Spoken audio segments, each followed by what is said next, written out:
Part 1.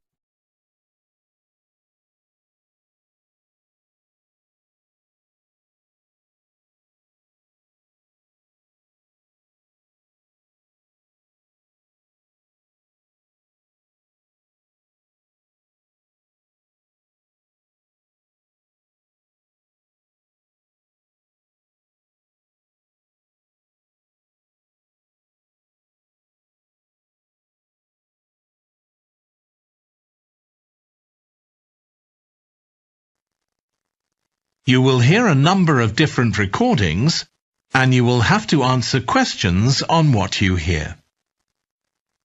There will be time for you to read the instructions and questions, and you will have a chance to check your work.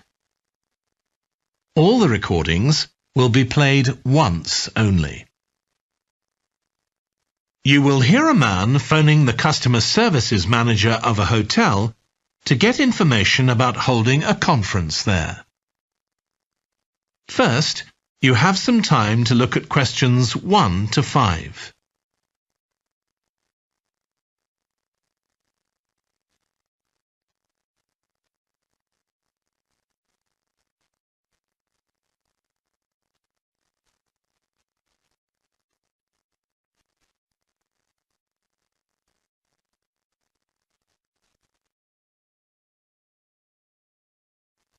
Now we shall begin.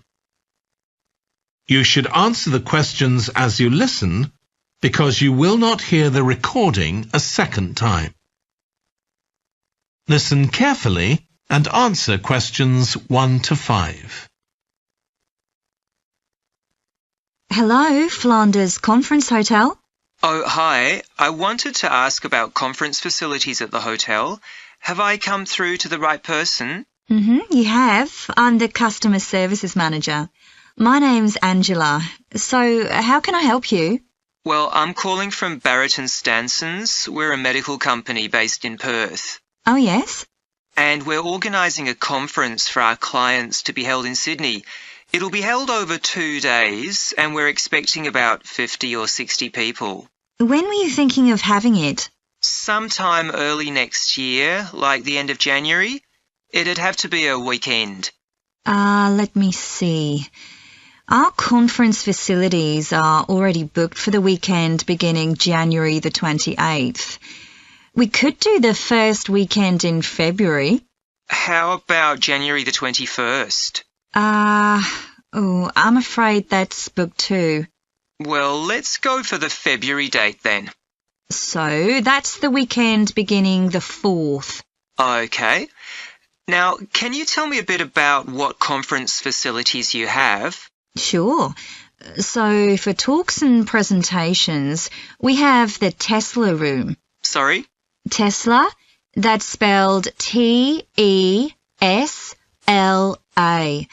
It holds up to 100 people, and it's fully equipped with a projector and so on. How about a microphone? Yes, that'll be all set up ready for you. And there'll be one that members of the audience can use too, for questions if necessary. Fine. And we'll also need some sort of open area where people can sit and have a cup of coffee. And we'd like to have an exhibition of our products and services there as well, so that'll need to be quite a big space. That's fine. There's a central atrium with all those facilities, and you can come before the conference starts if you want to set everything up. Great. And I presume there's Wi-Fi? Oh, yes. That's free and available throughout the hotel. Okay. Would you also like us to provide a buffet lunch? We can do a 2-course meal with a number of different options. What sort of price are we looking at for that? Well, I can send you a copy of the standard menu. That's $45 per person.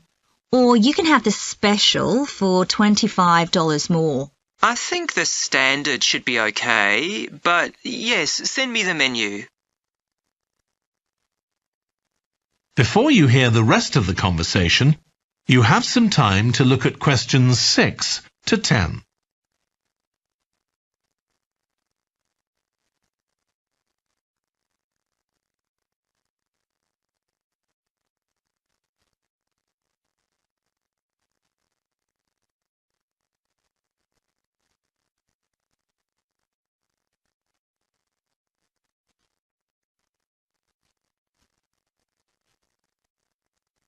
Now listen and answer questions 6 to 10.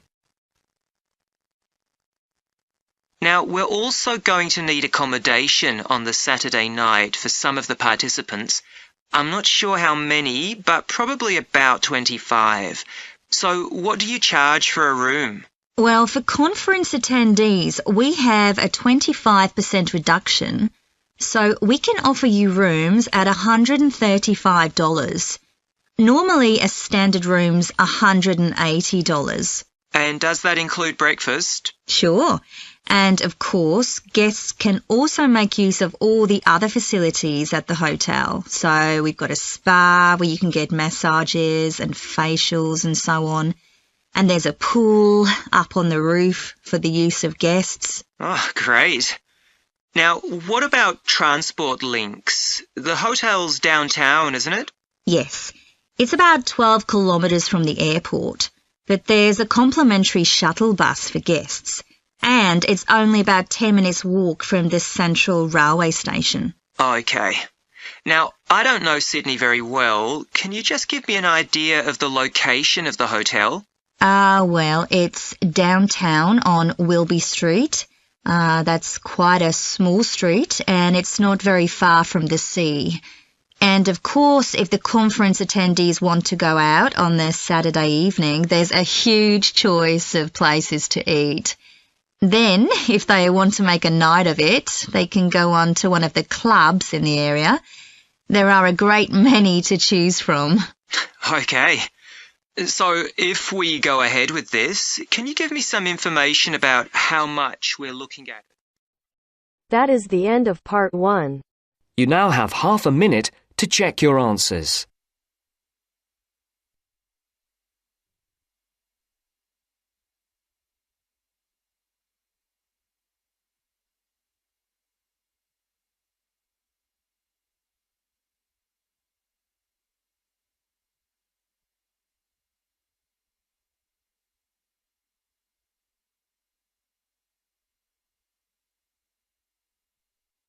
Now turns to part 2.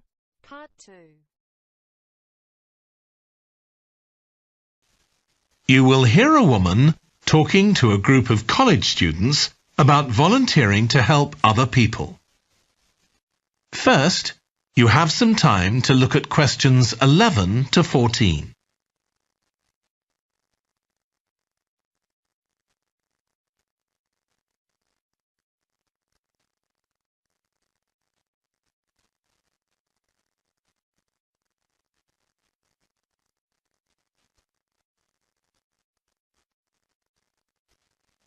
Now listen carefully and answer questions 11 to 14.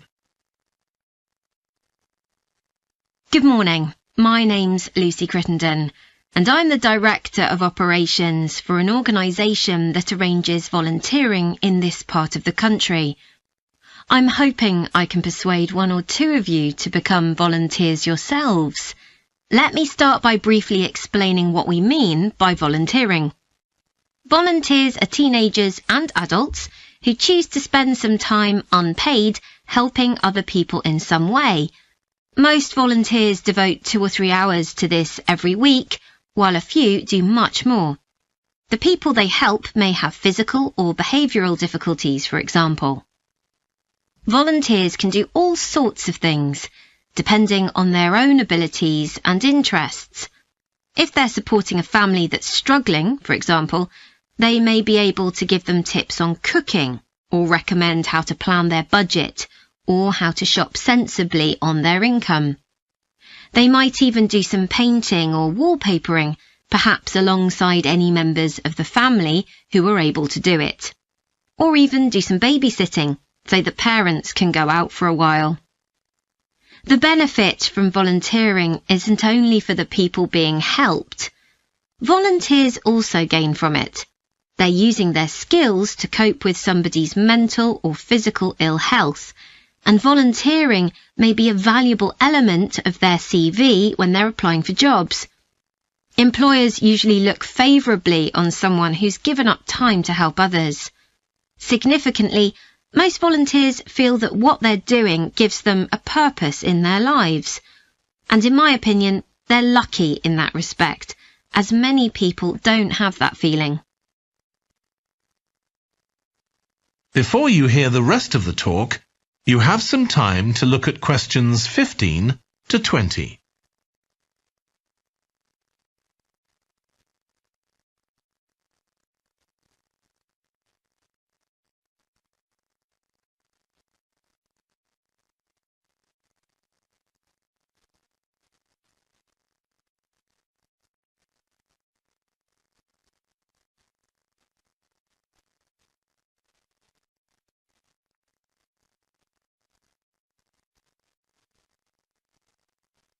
Now listen and answer questions 15 to 20.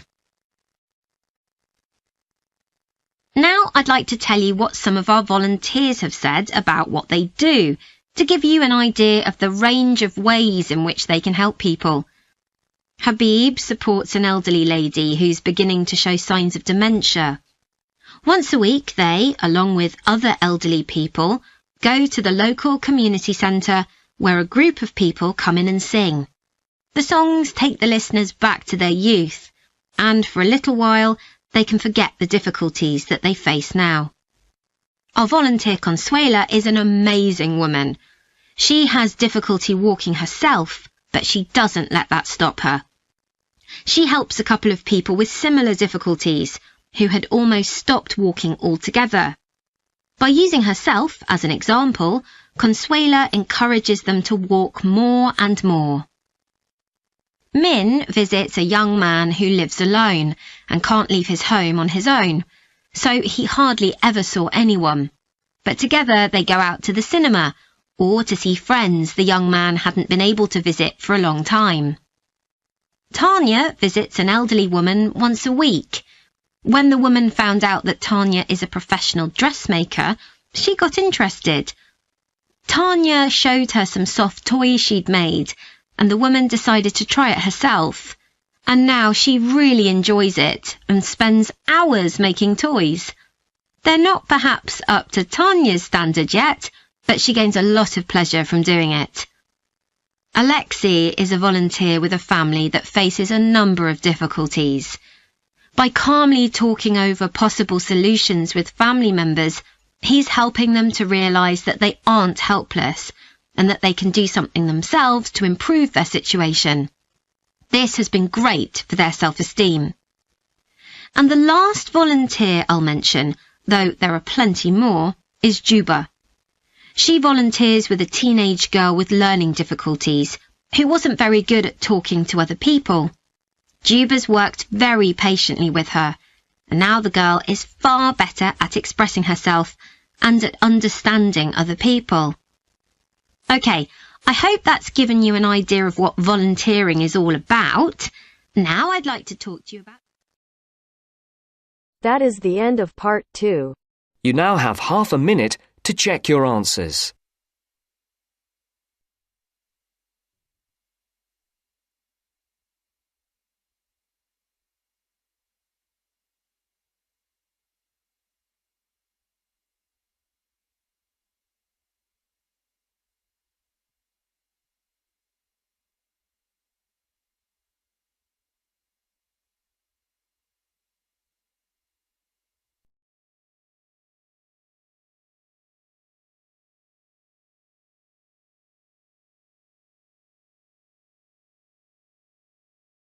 Now turns to part 3. Part 3.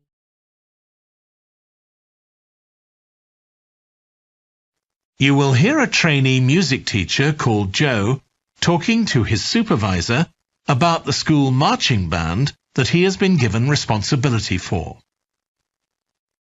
First, you have some time to look at questions 21 to 26.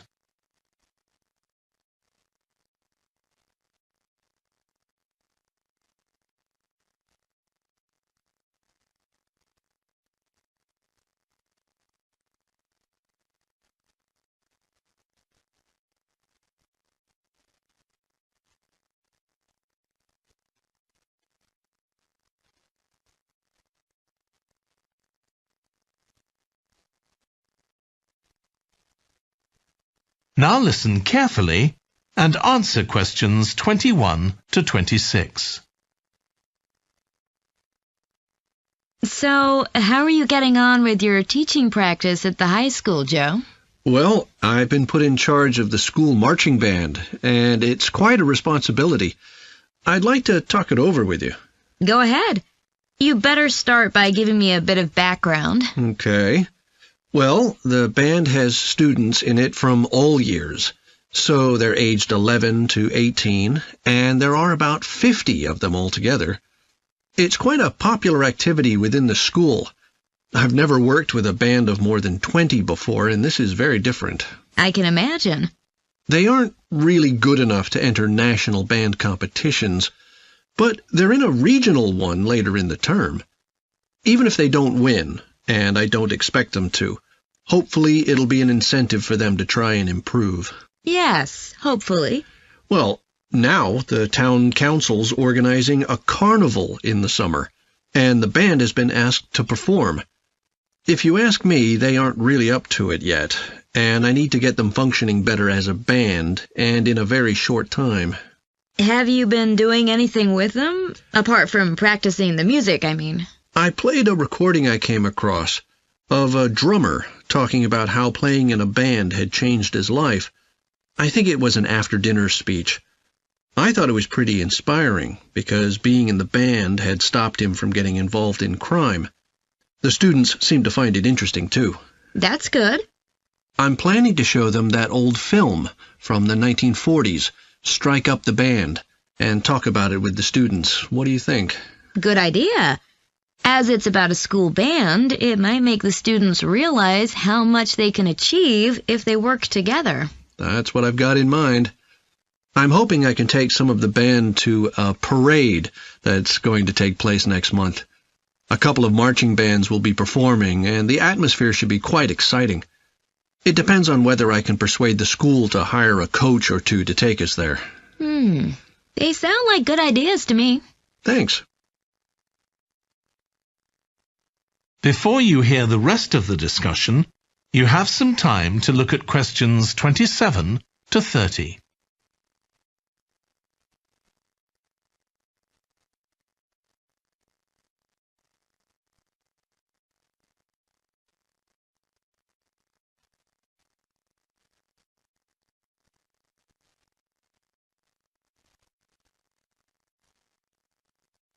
Now listen and answer questions 27 to 30. Can I tell you about a few people in the band who I'm finding it quite difficult to cope with? I'm sure you'll have some ideas about what I can do. Go ahead. There's a flautist who says she loves playing in the band. We rehearse twice a week after school, but she's hardly ever there. Then she looks for me the next day and gives me a very plausible reason. She says she had to help her mother, or she's been ill, but to be honest, I don't believe her. Oh dear. Any more students with difficulties? Plenty. There's a trumpeter who thinks she's the best musician in the band, though she certainly isn't. She's always saying what she thinks other people should do, which makes my job pretty difficult. She sounds a bit of a nightmare. You can say that again. One of the trombonists has got an impressive sense of rhythm and could be an excellent musician, except that he has breathing difficulties, and he doesn't really have enough breath for the trombone. He'd be much better off playing percussion, for instance, but he refuses to give up, so he ends up only playing half the notes. I suppose you have to admire his determination. Maybe. One of the percussionists isn't too bad, but he never seems to interact with other people, and he always rushes off as soon as the rehearsal ends. I don't know if there are family reasons or what, but it isn't good in a band, where people really need to feel they're part of a group. There are others too, but at least that gives you an idea of what I'm up against. Do you have any thoughts about what I can do, Lizzie?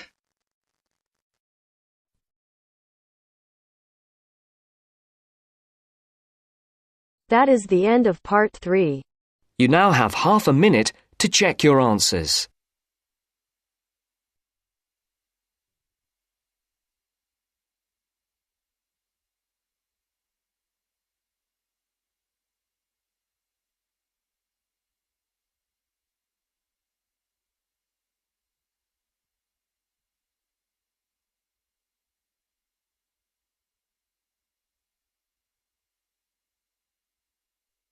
Now turns to Part 4. Part 4.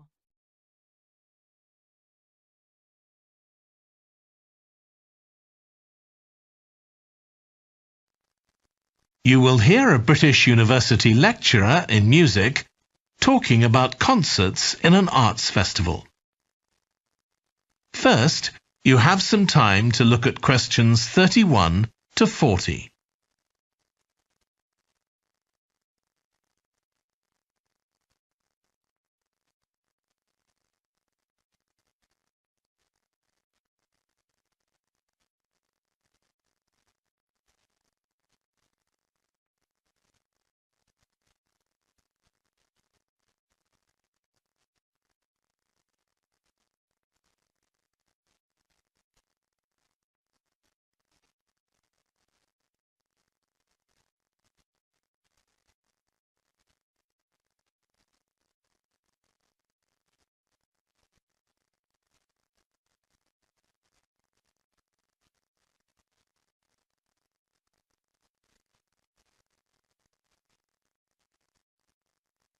Now listen carefully and answer questions 31 to 40. As you all know, the university is planning an arts festival for later this year, and here in the music department we've planned 3 concerts. These will be public performances, and the programme has just been finalised. The theme of the festival is links between the UK and Australia, and this is reflected in the music. Each concert will feature both British and Australian composers. I'll tell you briefly about the Australian music, as you probably won't be familiar with that.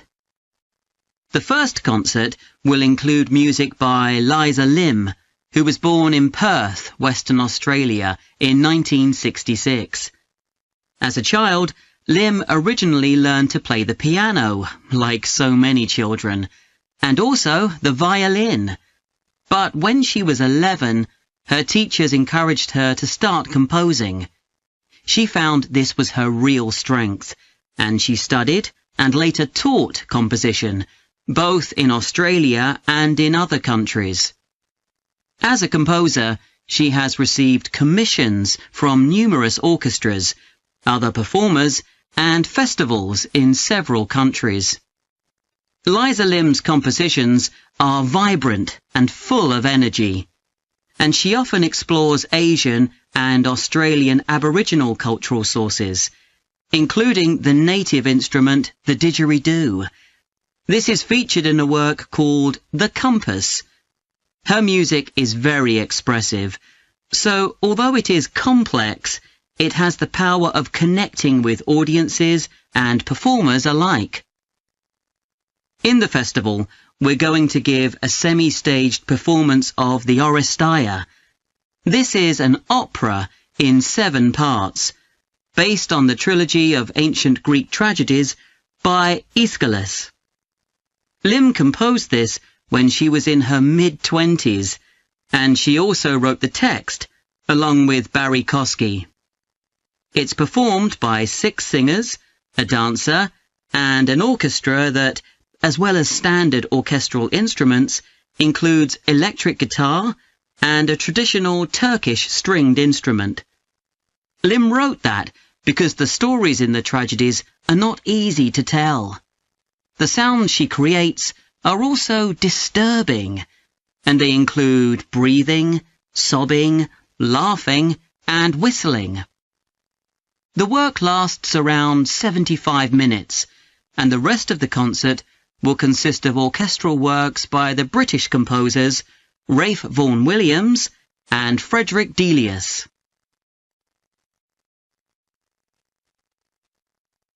Moving on now to our second concert.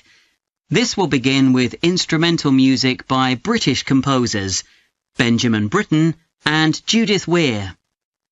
After the interval, we'll go to Australia for a piece by Ross Edwards, The Tower of Remoteness.